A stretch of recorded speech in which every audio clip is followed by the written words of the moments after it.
Hey friends, if you couldn't tell by the sound of my voice, it's a little scratchy, a little throaty. It is flu season and it's a lot of fun. I bet you can hear my sarcasm, but it is not a fun time.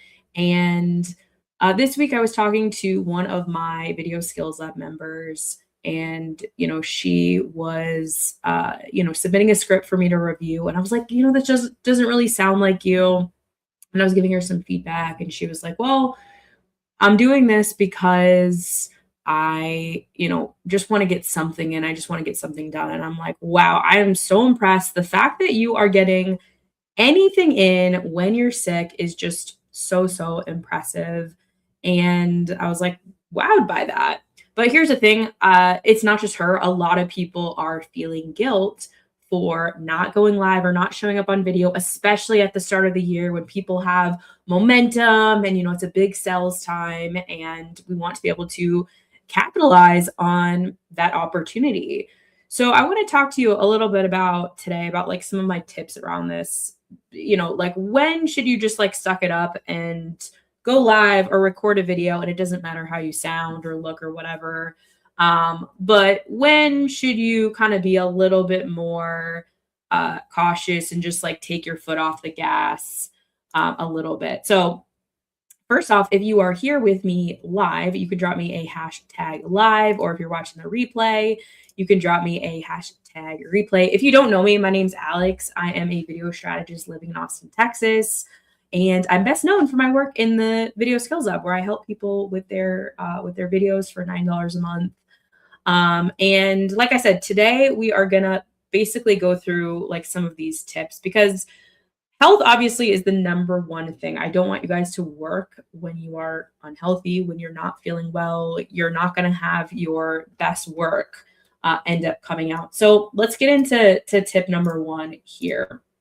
And I'm going to make it bigger so that everybody can see. So tip one is you cannot lose if you are consistent, right? So if you have been in business for, I use myself an example. I've been in business for 5 years. I've been consistently showing up on video for those years, meaning like every week or every other week or a couple times a month, sometimes more, sometimes, every day during a week. So like the video library that I have created on Facebook, YouTube, wherever is just so much bigger. And I'm going to give you an example, because I like to have a Google Doc video training directory to send to my email list. I send this training directory to new leads. I put it out there so people can find.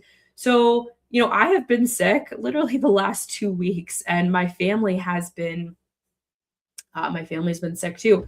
So I'm not stressing about the fact that I haven't been on video, because I have this directory, and I'll show you guys what it looks like here. And if you want access to this directory, just comment directory, and I can drop it below.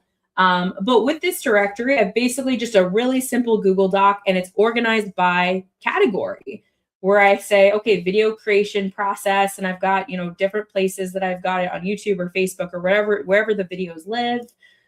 Timely video ideas, bringing back the fun to video. I talk about low ticket membership, Facebook groups, engagement, a video series, all of that stuff. And so I actually have not even updated most of the videos I've done for 2025. I need to do an update on this document. But the great part about this is that I don't stress when I can't go live for the last 2 weeks because I have no voice, because I'm sick in bed. My daughter's sick. It just doesn't matter because I've been so freaking consistent. So that is the first thing. Like, you're not going to lose if you are consistent. And there are really strategic ways that you're going to be able to leverage your consistency. So I've already told you about the first way, which is just having this directory that you can send out, right? Where you're able to say to your email list, to your subscribers, to your Facebook group, hey, I'm super sick. I'm not going to be able to show up.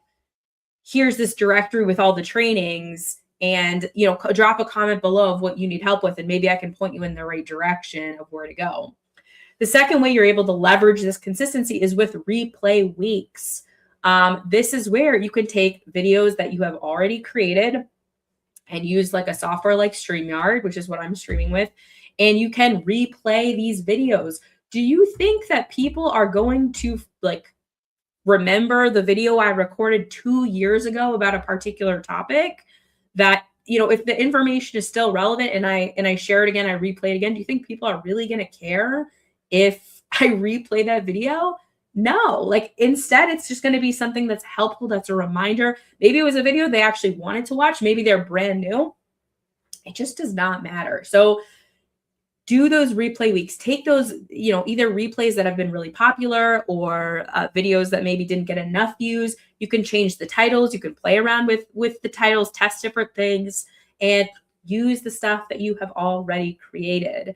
And in some ways, this can be like a fun test as well, and an opportunity during your sick time.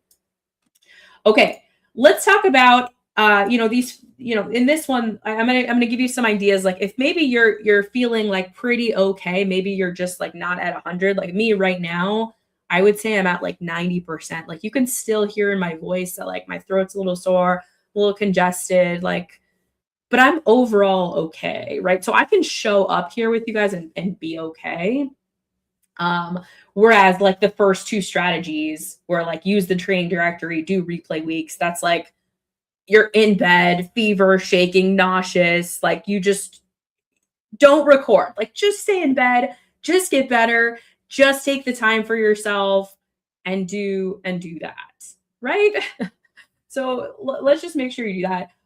But if you are at 90%, you're good, and you're like, I want to record, then here's a couple options. So number one, you could do something like a faceless video. So a faceless video would be something like this. I'll show you. You can't see my face anymore on the screen, but I do have a document on the screen. I could also have some sort of graphic or photos or whatever, some sort of visual tool or some, like I said, a document, photo, whatever, that's going to allow the user to be looking and engaged in learning, but you don't necessarily have to see your face. So you could be behind the camera with your hair up in a messy bun or in your bathrobe or in your pajamas with your tea or whatever, and recording this video and still offering high value stuff. And I got to be honest, there's some days I'm not even sick and I literally just am like, I don't want to show my face today. I am not down for it. And I will, I want to go back. There we go. And I will do like a faceless video. And I got to say, these videos perform really, really well too.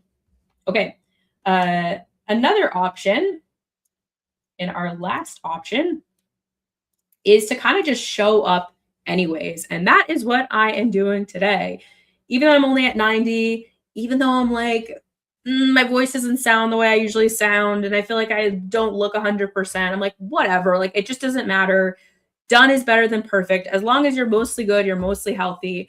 And what I would say too is like, this is also a unique opportunity to help your audience from the perspective of what to do in their scenario if you're sick. So for me, I'm like, I'm showing up. It's like, okay, I'm in the video space. What to do if you want to get on video, but you're sick and feeling that guilt? Or if you're in the health and fitness space, let's say you're a personal trainer, what to do if you have big weight loss or strength goals in 2026, but you're starting off the year sick and you feel like your goals have been sabotaged. Or let's say you are someone who's helping busy moms to manage their toddlers or whatever. So maybe you do a video that's like helping them and giving them your best tips for dealing with that stuff when they're sick. So have it be kind of timely, and because what you're going through, probably your audience is going through as well. So that is what I would say. I hope this has been helpful. I see we have a couple of people here live today. Good to have you all here. If you have questions, let me know. You can comment below. Let me know what your biggest takeaway was as well. But the overall thing I hope you get is that you cannot lose if you're consistent. Make sure that you are showing up when you're not sick this entire year. Build up your training library, and then you're not going to have to worry if you're out for a week or 2 or even 3. It just doesn't matter. All right. Talk soon.